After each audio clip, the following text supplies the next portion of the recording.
Amén. Mis amados hermanos, en esta mañana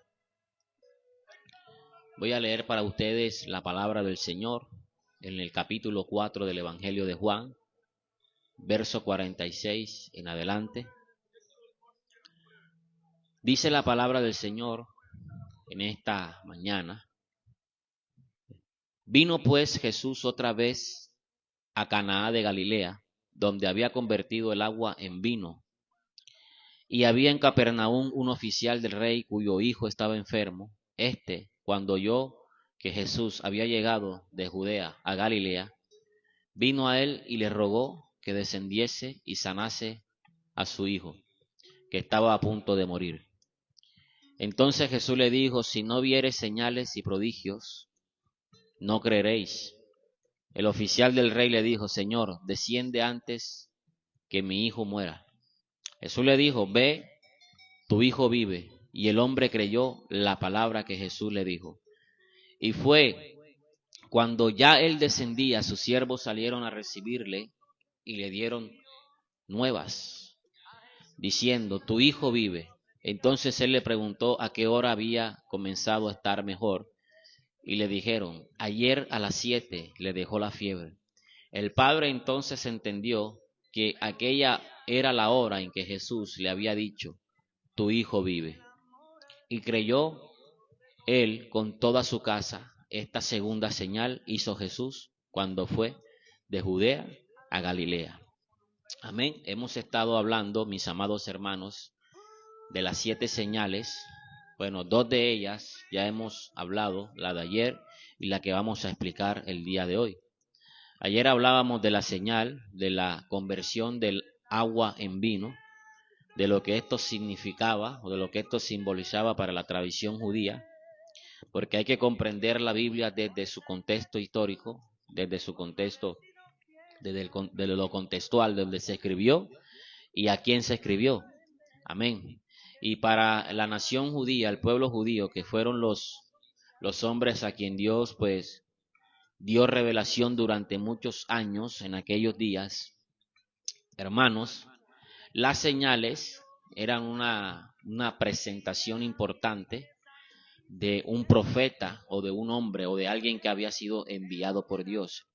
Y los judíos se habían acostumbrado tanto a las señales, a los prodigios, a los milagros, que era necesario que alguien que se presentase delante o de parte de Dios debía venir acompañado con este tipo de señales, con obras que eran sobrenaturales, que no se podían comprender de una manera lógica o de una manera razonable. O sea, por ejemplo, cuando alguien está enfermo gravemente, que ya no hay manera de que la ciencia médica pueda obrar en ella, pueda alcanzarle, pueda sanarle, amén, la persona queda inmediatamente expuesta a la muerte, o queda, digámoslo así, con un dictamen de muerte. Esto requiere de algo que, para que la persona pueda ser sanada o levantada de ese momento, esto requiere de un milagro, de algo que sea sobrenatural, de una señal de parte del cielo, para que esta persona pueda seguir respirando y viviendo en esta tierra. Entonces, Dios, hermano, cada vez que enviaba a un profeta, a un ungido, a alguien especial en el Antiguo Testamento, estas personas presentaban señales de parte de Dios. ¿Cuáles eran estas señales? Prodigios, milagros. Cuando Dios levantó a Moisés, hizo señales antes de que la nación o el pueblo de Israel creyeran en él. Él tuvo que presentar unas señales, convertir la vara que Dios le dio en serpiente, convertir las aguas del río Nilo en sangre, convertir y empezar a hacer milagros para que la nación de Israel pudiera seguirle. Y esto se convirtió en una costumbre, en una, digámoslo así, en algo importante para la historia de la nación de Israel. Cada vez que un profeta y un hombre de Dios se levantaba, tenía que traer este tipo de señales, milagros y prodigios. Entonces, el Evangelio de Juan está estructurado en 7 señales, y estas señales presentan un mensaje divino, presentan una señal de parte de Dios, y para que la humanidad pueda comprender que su Hijo es el Hijo de Dios, que este Hijo no es cualquier hijo del hombre, como usted y como yo, que estamos en esta hora hermano, respirando. Jesús era un hijo especial, era un hijo divino, era alguien que tenía poder, autoridad para reprender los vientos, para decirle al mar, calla y enmudece cuando éste se levantaba. Jesús tenía poder para decirle a la muerte, vete, y la muerte se iba y la persona resucitaba. Jesús tenía este tipo de señales. Cuando Nicodemo se presenta ante Jesús en la noche, él le dice, Señor, sabemos que has venido de parte de Dios, porque nadie tiene este tipo de señales si Dios no está con él. Los judíos sabían que Jesús era un hombre de Dios, que era un hombre escogido por Dios y que creían en él muchas de las personas porque tenía este tipo de señales.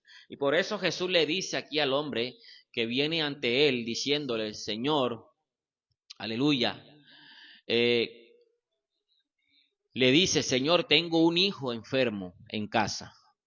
Y quizás ese hombre había caminado durante 2, 3, 4 días para poder encontrarse con Jesús y para poder traerle esta petición de oración delante de él. Y él le dice, Señor, tengo un hijo enfermo en casa. Y él le pide, Señor, acompáñame para que tú ores por él, para que tú vengas a él. Y Jesús le dice, si no, hermano, si ustedes no ven señales ni milagros, ustedes no creerían en mí, no creerían en mí. Amén. Y Dios le dice claramente, Jesús le dice claramente a este hombre, si ustedes no ven señales ni milagros, no creen en mí. Porque precisamente esto era lo que pedían los judíos. Los judíos pedían una señal para poder creer. A ellos no les interesaba que la persona tuviese un léxico, o una expresión verbal impresionante, o que tuviera un dominio del escenario, o que supiera hablar en vivo, o que supiera toda la palabra del pie de la letra. Amén, que se supiera perfectamente todas las escrituras. No, ellos pedían que la persona tenía que tener señales del cielo para poder creer en él. Y constantemente la nación de Israel, hermano, pedía señales y le decían al Señor, danos señal de que tú eres el Hijo de Dios. Constantemente le decían, danos señal. Y Jesús, y ellos veían, eran testigos de que Jesús resucitaba muertos, de que Jesús levantaba a los paralíticos, de que Jesús sanaba a los ciegos, de que Jesús le volvía la vista a los ciegos, de que Jesús reprendía los vientos, de que Jesús multiplicaba los peces, multiplicaba los panes. Y aún así estas cosas, hermano, cuando el hombre tiene un corazón endurecido, cuando el hombre no quiere, hermano, razonar en cuanto a la presencia y a la existencia de Dios, no hay nada que pueda convencerlo. Prácticamente estos milagros lo que hacen es endurecer cada día más el corazón de las personas. Hebreos, los primeros capítulos 4 de los Hebreos, el capítulo 3 y el capítulo 4 de los Hebreos dicen claramente que Dios, aleluya, que la nación de Israel vio la gloria de Dios en el desierto. Vieron el pan caer del cielo. Vieron cómo Dios les suplía las carnes a través de las codornices. Vieron cómo Dios, hermano, a través de una roca inmensa, gigante, que el capítulo 10 de los Corintios nos dicen que ellos bebían de la roca, que era Cristo. La roca le daba agua cuando ellos tenían sed. Dios colocaba una nube en el día, durante el día, para que el sol no les quemase, y en la noche colocaba una columna de fuego para que les iluminase y les calentase en medio del frío. Hermano, ¿cuántas cosas Dios tiene que hacer para que las personas crean? ¿Cuántas cosas tiene Dios que hacer para que las personas vengan a Él? Amén. Y aún así, con todas estas cosas, lo que sucede en el hombre es que la persona se endurece aún más. Cuando somos testigos tanto de la gloria de Dios, lo que al fin y al cabo sucede es que la persona viene a endurecerse más y más. Amén. Los judíos se endurecieron más y más. Cada vez que veían más señales, más se endurecían. Más incrédulos eran. No bastaba que las señales fueran hechas para que ellos creyeran. Y le dice a algunos pueblos, les dice el Señor Jesucristo, ay de ti, Corazín. En Mateo capítulo 11, verso 21, donde Jesús le dice, ay de ti, Corazín, y ay de ti, Betsaida. Aleluya. Porque si en Tiro y en Sidón se hubieran hecho los milagros que han sido hechos en vosotros, tiempo ha de que se hubieran arrepentido en cilicio y ceniza. También le dice, aleluya, a Capernaum, si en Sodoma se hubieran hecho los milagros que han sido hechos en ti, habrían permanecido hasta el día de hoy. Amén. ¿Cuántas señales no hizo Jesús en las ciudades judías, en ciudades donde los pueblos estaban allí? ¿Cuántas señales no hizo Jesús dentro del pueblo galileo? ¿Cuántas señales no hizo Jesús dentro de la nación de Israel? Y le dice, si en Sodoma y Gomorra se hubieran hecho estas señales, ellos hubieran creído y hasta el día de hoy hubieran permanecido. Amén. Entonces Jesús le dice a través de este mensaje al hombre que le pide que vaya a su casa, que ore por su niño, por su hijo que está gravemente enfermo y que posiblemente hubiera muerto si Jesús no hubiera obrado. Él le dice, aleluya, ven a mi casa para que ores por mi hijo que está a punto de morir. Entonces Jesús le dijo, si no viera señales y prodigios no creeréis. El oficial del rey le dijo, Señor, desciende antes de que mi hijo muera. Jesús le dijo, vete, ve, tu hijo vive. Amén. Esta señal tiene, hermano, una enseñanza muy profunda. Y es que Jesús no solamente tiene que estar presente en el lugar donde está el problema y la dificultad. Jesús está dándonos una enseñanza de que Él tiene poder aún sobre la distancia. No existe distancia para Dios. Quizás para usted y para mí la distancia sea un obstáculo. Quizás usted se encuentre en un lugar lejano y tiene un familiar por otra parte que está padeciendo una enfermedad, una necesidad, y que es necesario que usted esté presente para verlo, para hablarlo, quizás para despedirlo antes de la muerte. Y usted no puede porque la distancia es un obstáculo terrible. Pero Jesús le dice a este hombre, ve que tu hijo está sano. Porque para Dios, hermano, la distancia no es un obstáculo. La distancia no es una piedra de tropiezo. Amén. Quizás este hombre pensaba que si llevando a Jesús a su casa, el milagro ocurriría en su hogar. Pero Jesús le estaba diciendo, no hay necesidad ni siquiera de que yo vaya. Con tan solo de que yo diga la palabra, el milagro será hecho. Cuando el centurión sale al camino de Jesús, le dice, Señor, tengo un siervo enfermo en mi casa. Aleluya. Te pido que envíes la palabra y mi siervo sanará. Él sabía, el centurión tenía una fe. El centurión estaba descubriendo algo, estaba manifestando algo. Él estaba diciendo a Jesús, tú eres Dios, tú tienes la capacidad. No hay necesidad ni siquiera que tú te muevas, que camines hacia mi casa. No hay necesidad porque yo soy un hombre de autoridad, soy un centurión, tengo soldados en mis manos a los cuales yo le digo, ve y él va. A los cuales yo le digo, ven y él viene. Y tú, Señor, tienes la autoridad de decirle al siervo que está enfermo en mi casa, sé sano y sanará. Cuando Jesús escuchó estas palabras, hermano, él pudo comprender en ese momento. Dice Jesús, dice el relato bíblico, no he visto tanta fe en Israel como en este hombre. ¿Por qué? Porque él estaba reconociendo la naturaleza divina de Jesús. Él estaba reconociendo en ese momento que Jesús era Dios, que Jesús no tenía obstáculos, ningún tipo de obstáculos para obrar milagros.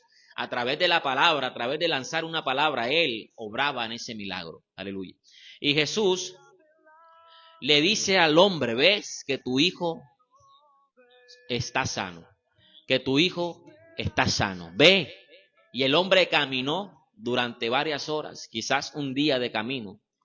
Cuando llegó a su casa, antes de que llegase a su casa, los sirvientes, los que le servían, salieron a recibirle y le dijeron, Señor, tu hijo está sano.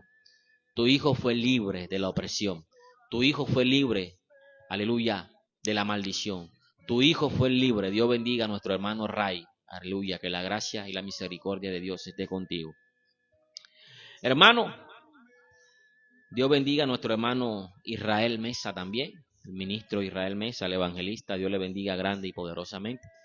Hermano, ¿y existe alguna dificultad para Dios? Ninguna.